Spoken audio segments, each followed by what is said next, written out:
Well, it's a sad day for the Gundam community. Last week, on July 19th, the Gundam Evolution team announced that the game will be shutting down on November 29th, 2023. I think a lot of us saw this coming, but it still sucks to hear. The team has come to the conclusion that they can no longer provide a satisfying service to the players, so they've made the decision to sunset the game. In this video, I'm going to be talking about why I think GunEvo was a success from a community standpoint and what the road will look like going forward for the rest of the game's life. Now, before I start going into any details, I want to make one thing very clear. The devs wanted this game to succeed. I've already seen so much negativity on Twitter and Reddit and YouTube with people saying that they never cared about this game and they got their money, so now they're shutting it down. If you actually believe that, you're either letting your emotions get the best of you or you're straight up just not using your brain. No game dev sets out to make a bad game and purposely screw over their customers.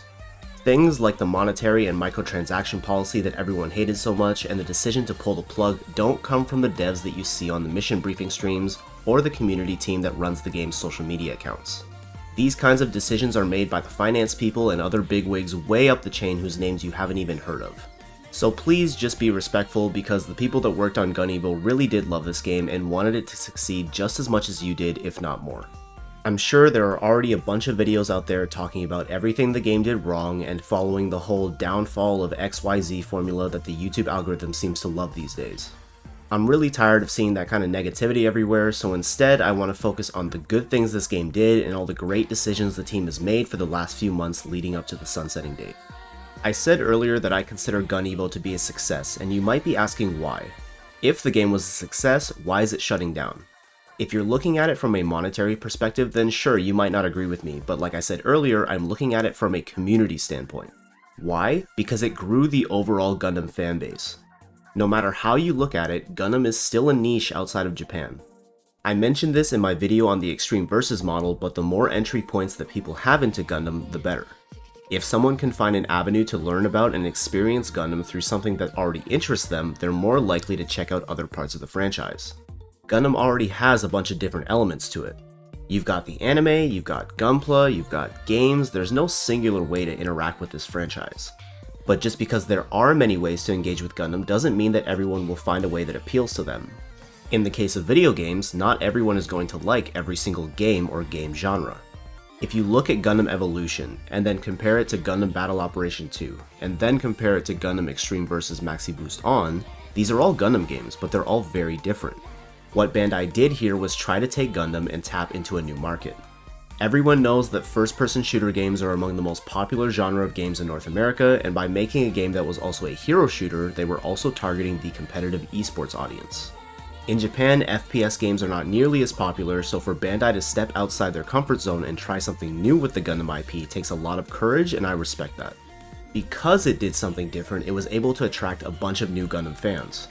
I've personally seen tons of people on Instagram, YouTube, and Twitter talk about how this game was how they discovered Gundam and has led them to try watching the anime or check out other games. Even Oda, the MC for the mission briefing streams, mentioned at the end of the final one that he first discovered Gundam as a kid and then slowly lost interest over the years, but thanks to GunEvo he's been watching a bunch of the shows and rekindled his love for the franchise. That's the type of power these new experiments have, to bring in new fans as well as incentivize past ones to come back. So, the game is shutting down. Does that mean there's going to be no new content until November? No, in fact the team is rolling out 2 seasons over the course of the next few months, as well as a bunch of campaigns to give GunEvo a proper send-off. Before we get into the details, here are the 3 most important points from this roadmap. 1. As of the uploading of this video, the sales of EVO coins and EC limited pods has ended following the July 26th maintenance. 2. Season 6 is titled Light of Z and will add the Zeta Gundam to the roster on August 23rd, and Season 7 is titled Last Shooting and will add the Camphor to the roster on October 25th. And 3. Multiple campaigns will take place over the next few months that will allow players to earn large amounts of capital to buy the new suits or any suits from the existing roster that they're missing. Now let's take a look at things in chronological order, starting with the rest of Season 5. Like I mentioned before, Bandai has already disabled the ability to purchase EVO coins as well as sales of EC limited pods. What does this mean? It means that going forward it is no longer possible to spend money on the game. Any EVO coins you have purchased prior to July 26th can still be used to purchase new suits or regular EC pods, but if you don't use them, they cannot be refunded. This also means that for Season 6 and 7 there will be no premium pass or the option to purchase Season Pass levels. The entire pass will be free for everyone. Levels that previously included free Evo coins will now include other cosmetics. With this update on the 26th, they also ended any updates to supply pods, so whatever is in the pool now is what's there until the end. The Capital Point Present campaign kicked off on July 27th and will run until August 28th, and this is one of the avenues I mentioned earlier that players will have to earn more capital.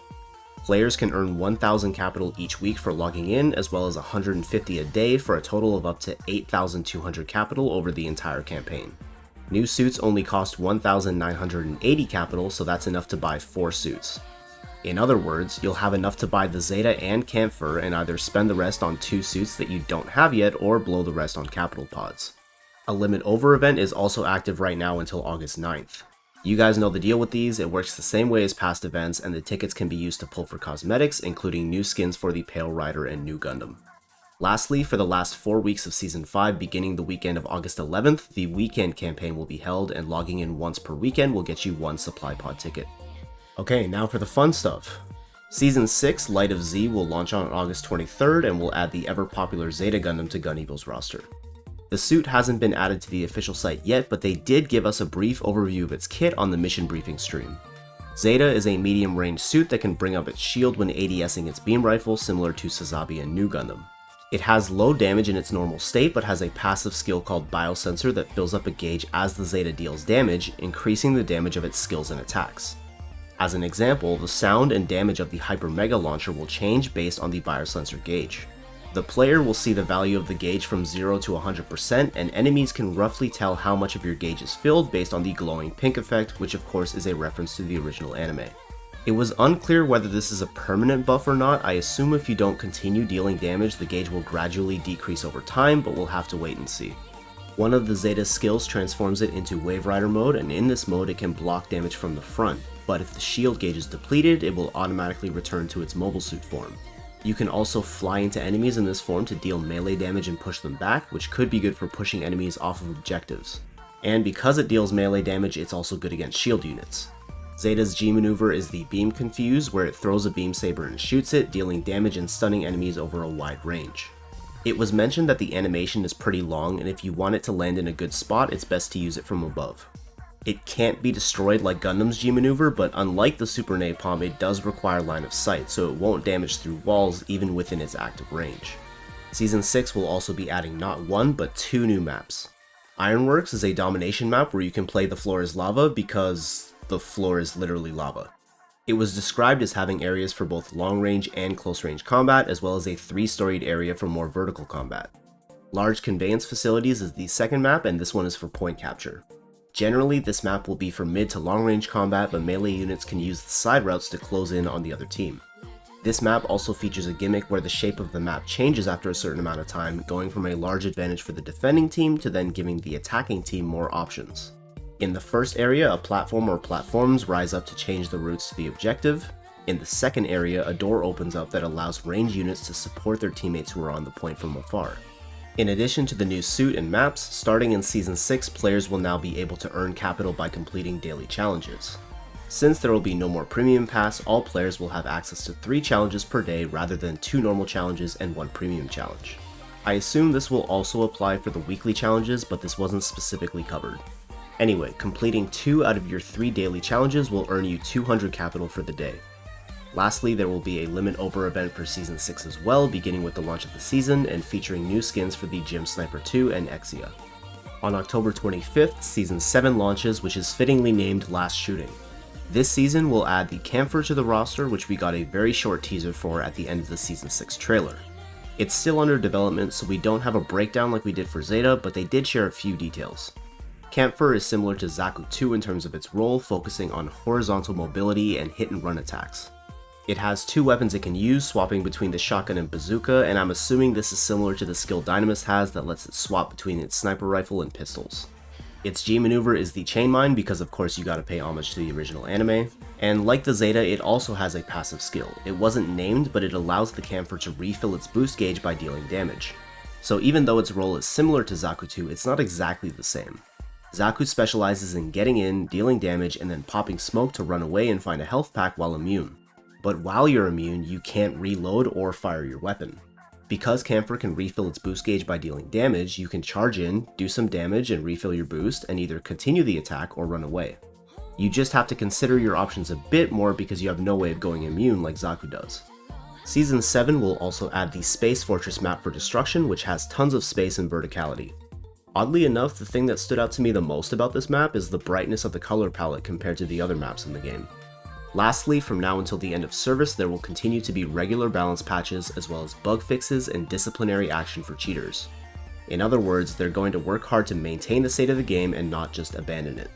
So there you have it. That is everything we know about the road to the end of Gundam Evolution. I'm not a huge competitive FPS player, so this was never a game I was going to grind like an Omega gamer, but when I did play, I had fun most of the time. As I'm sure many of you have seen on my channel, I was also given the privilege to attend some early access events to bring you guys early footage of some of the new suits, so I want to thank the team over at Bandai Namco Entertainment America for giving me those opportunities because they were huge for my channel. I had a lot of fun making those videos and reading the comments afterwards, hearing about how excited you guys were to try the suits out for yourself. I also want to give a shout out to Craze, Cyber, and the rest of the team over at Gundam Breakout Series, which started as the Gundam Evolution New Type League. They stepped up to kickstart the grassroots scene for GunEvo when there was no official competitive scene for North America, and eventually gained the official support of the GunEvo team, which is amazing. I would ask you to keep the comments positive, but I know there will inevitably be some criticism of the game, so what I will ask is that you keep the criticism constructive instead of mindlessly trashing the game or personally attacking the devs. Let's do our best to enjoy Gundam Evolution until the end and give the game a proper farewell. If you enjoyed this video, please be sure to leave a positive rating and subscribe to the channel for more Gundam content, and I will catch you guys in the next one.